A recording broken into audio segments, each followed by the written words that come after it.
Right. Okay, you're listening to the Lament of Hope blog and podcast. I'm here today with Matt Papa. He is a singer and songwriter. One of my favorite compositions that he does is Lord from Sorrow's Deep I Call, which I think is a powerful song. Um, Matt, just to get started, how did you grow up? What was your childhood like? I ate food and I grew.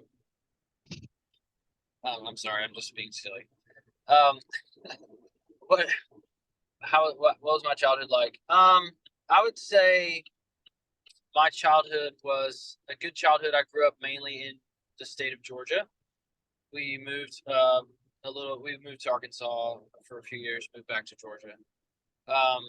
But I would say music was a part of my life even early on. Um, Music was kind of, in a way, it was kind of an escape for me. Hmm. Um, Sometimes home was a little chaotic. I did not grow up in a Christian home, but I did grow up going to church.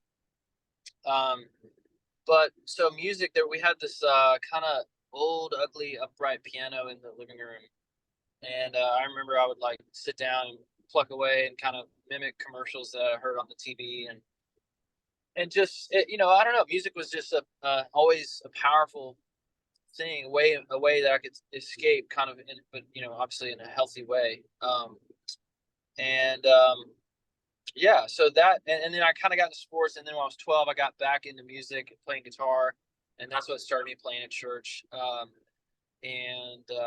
then that became another sort of place of solace in a way, in a place where I just like got really excited and saw that I was kind of useful and helpful to people, and um, it was just a really cool thing. It was like a mesmerizing thing that I could use like my hands to make music for God and these people, and it was yeah. So that's that kind of got me, I guess, up to high school. Um, and When you were but saying I earlier think about that your life being chaotic, was it just because you were really busy, or were there things going on in your family, or? uh, yeah, no, I think it was more things at home. Yeah, it was not, like I said, it wasn't really a Christian environment, and so there was some chaos there. Um, and so church, in a way for me, I remember we went to this like really small church, Hmm. um, but it was like there was like a tiny little youth group, but it was like a really cool like family kind of a feel. Um, and that was really meaningful for me at that time. Is there something your parents said to you, like something, it could be positive or negative, that like made an impact on you that you still remember now? Yeah, I mean, there were a lot of those things. I don't know if I want to like delve into all that, but I mean, all in all, I would say, and probably, it's interesting. I'm always interested in people, like, in their careers and where they sit out and kind of fly and go do a thing. You know, it's fascinating to me, like what the engine is. Like what the motivating force is. And I do think for me, some of that motivating drive was like to prove myself. Hmm. I think for a lot of people that's kind of the chip on your shoulder, that kind of thing. Um, but I think oftentimes that can stem and does stem from a home life, from a sort of unsteady home life. And I think in my case that was probably the case as well. Um, and so you have this like extra notch of something, this extra notch of engine, extra motivator to kind of go out and prove yourself. If you wrote about your life, what do you think you'd title your autobiography? Oh, gosh, that's a massive question. If I wrote my life over a title of my autobiography. I don't know that I can. I don't know that I can answer that like off the cuff. Um, Sorrows and sainthood. Yeah, I don't know.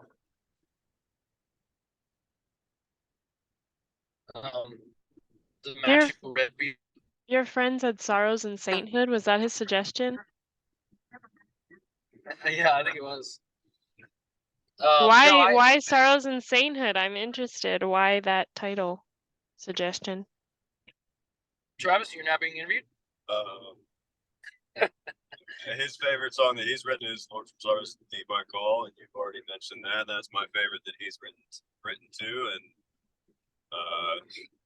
we strive to be closer to God through going through the good and the bad. So maybe sometimes sorrows, aiming towards some sort of sainthood. I don't know, it's just a creative approach. Let's start with S. What if you're okay sharing, Matt, what hardship in your life have you found the hardest to walk through the Lord with? Because I think one thing that's discouraging for believers in general is that when it comes to hard things, one has to reconcile the fact that life can be hard and yet God is good. And so the reality that God is good doesn't change based on what happens, but that's really difficult. So for you, like what has been the time that you've really worked through and remembered that most as you've been through something hard? Yeah. I would say that there's been a few different chapters of that in my life. There's like the early chapters of what I was talking about before with family life. There was and then there were like seasons, probably early 30s of I've battled with and battled with depression. I battled with depression kind of off and on, but there was that season that was I would say very sort of deep and dark and it was hard for our marriage and it was just a really um, difficult season and so yeah I would say I mean those two probably stand out and navigating those like with God and with family and with with art with songs um that's oftentimes I guess the um the music became it's a way to grieve, it's an important way to grieve, so yeah. Do you think there's a godly way to express sorrow?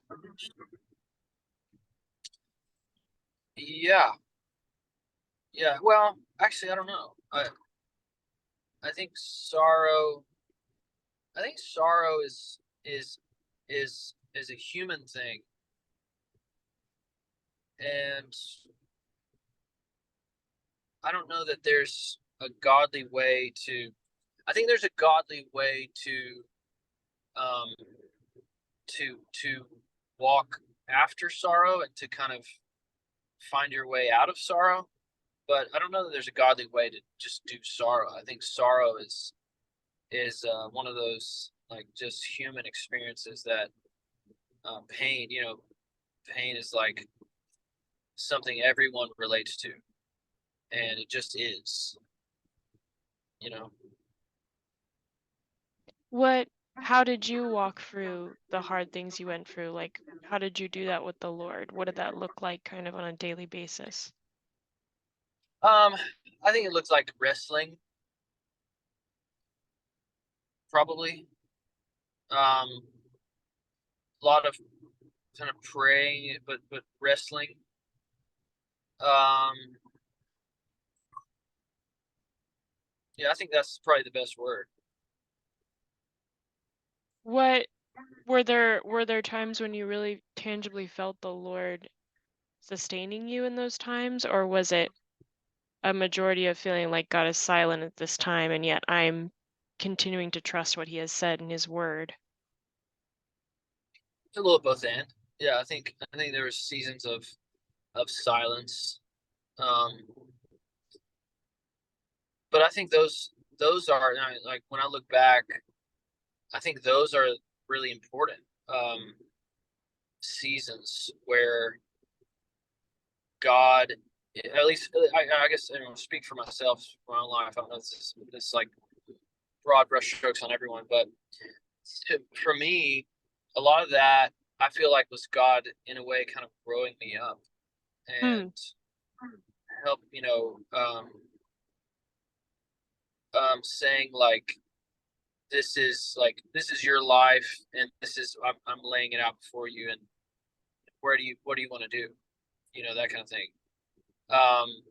And I think one thing that I think my general religious, I guess, disposition, and the a lot of the people actually who listen to my music are of the similar disposition of God as being in control and sovereign, and people call it reformed.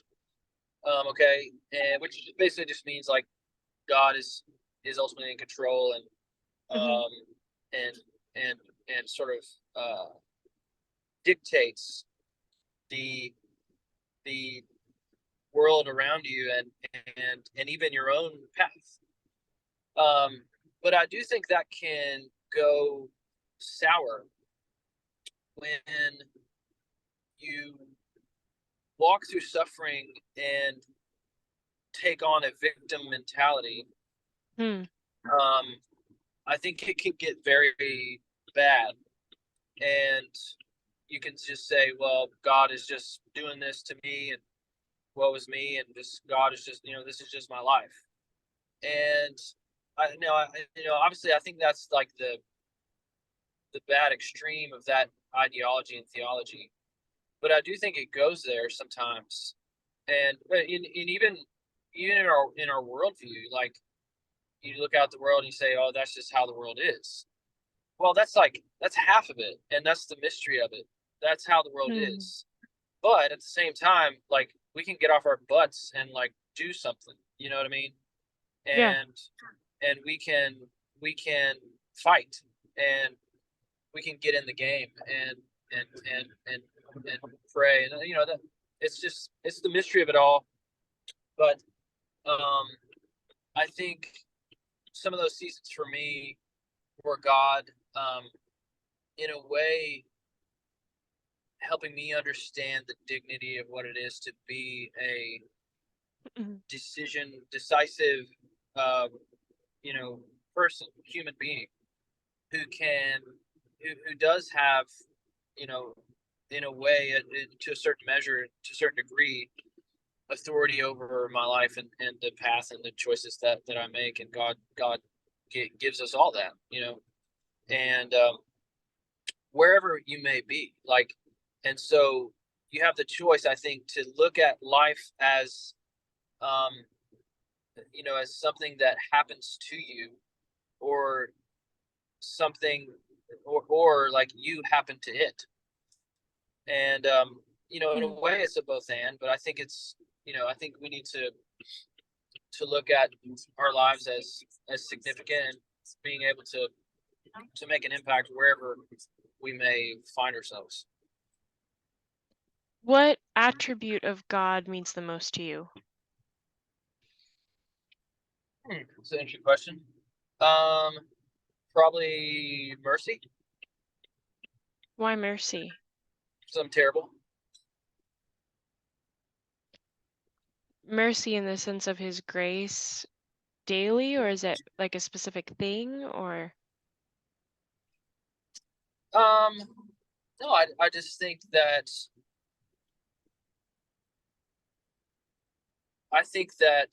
at the end of the day and at the end of my life, that's the attribute that I'm going to be counting on to be true. Yeah. Do you have what what scripture verse in the season you're in right now in your life has been impactful for you or something you're holding on to? That's an interesting question. I don't know. I tend to always like my favorite book of the Bible is Ecclesiastes.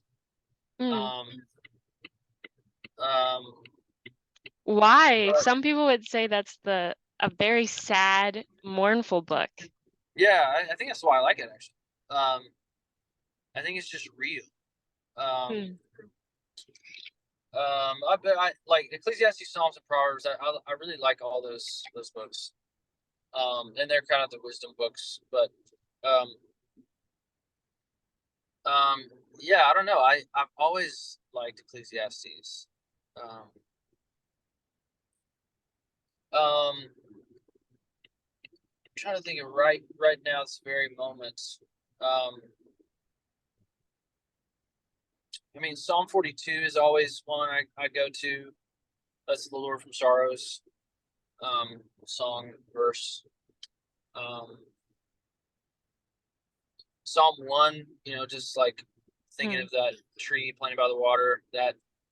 I'm looking at some beautiful trees right now that are actually dying, but they're beautiful colors because they're dying. Yeah. So I don't know. Those are some of them. Now, this question's a little bit just moving topics a bit, but what do you think is people's biggest assumption about who you are? Yeah, that's an interesting question. This assumption about who I am.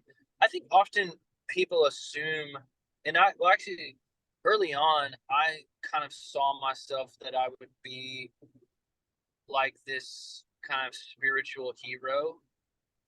Um, I think I don't know. I think for everybody in your 20s, you like you're like I'm gonna change the world. That's kind of your thing.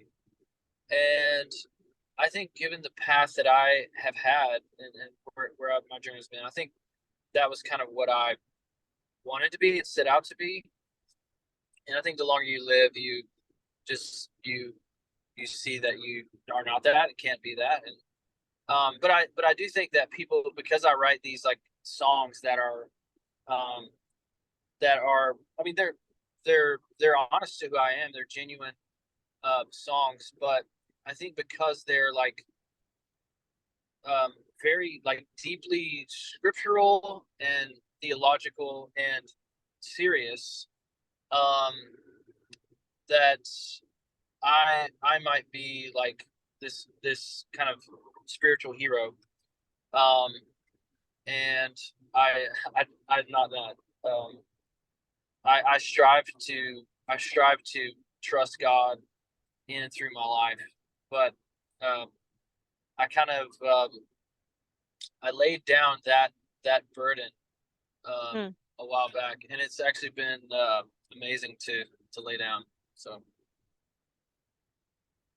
What area in your life do you really want to grow in that you want to see yourself being more like Christ in? I think as a husband and a dad, I always want to grow there. Um, I think as I'm like 40 now, so I think um, as a sort of like maybe like a teacher. I think this is the season where you kind of start to think more in that direction. Um, I think you know, looking to do more of that. Um, and yeah, I think that those would be some of those areas. Now, I know you mentioned that you rightly, we can't save the world, and that's true. But if there was something you could change about it, if you could, what do you think you'd pick? It's a big question as well. Oh, um,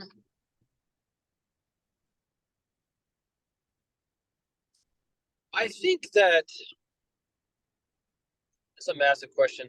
I think the most important institution in the world is the family. Mm. And so I think that if the world were full of strong families, it would be a strong place. Um, irregardless of any other institutions that exist, school or church or otherwise. Like, so I don't know. I guess I would try to change that. Um, to yeah. I mean, ideally, you have a world full of family units that are strong and that are flourishing and thriving, and that I think affects the world more than anything else.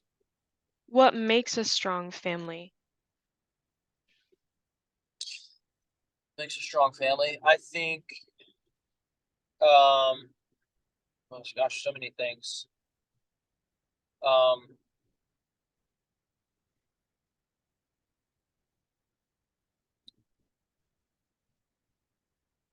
makes a strong family.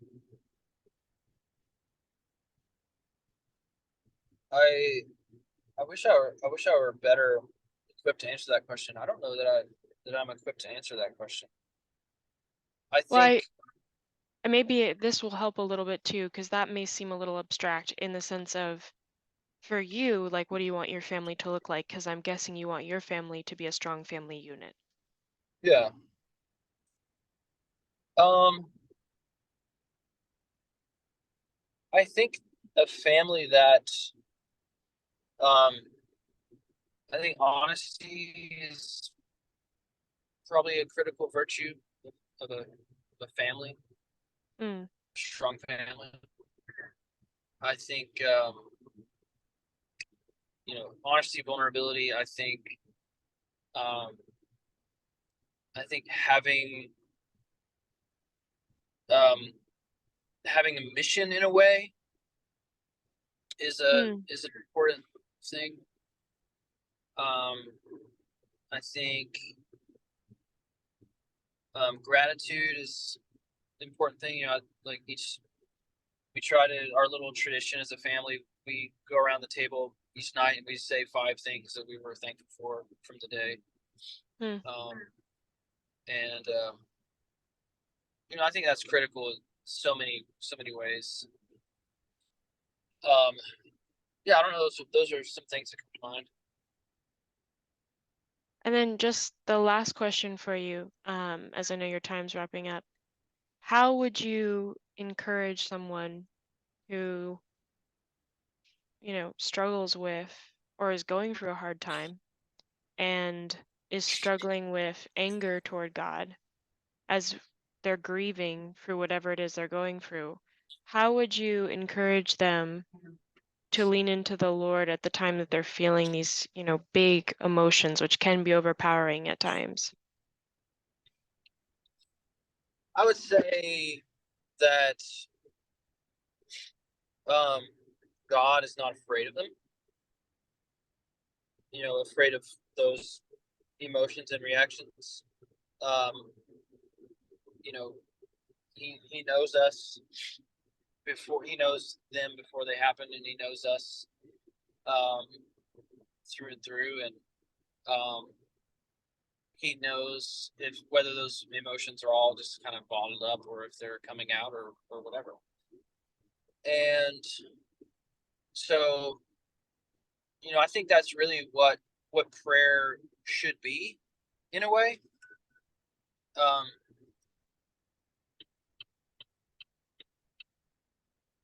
I think we should vent more.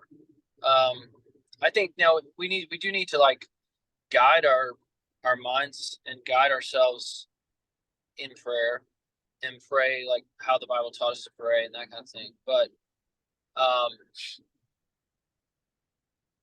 I think if we're not, again, it's like the honesty thing. I think that's the lesson from the Psalms. I think it's like it's brutal honesty and and um, I think God likes that. And I think I would just say to lean into that. Mm.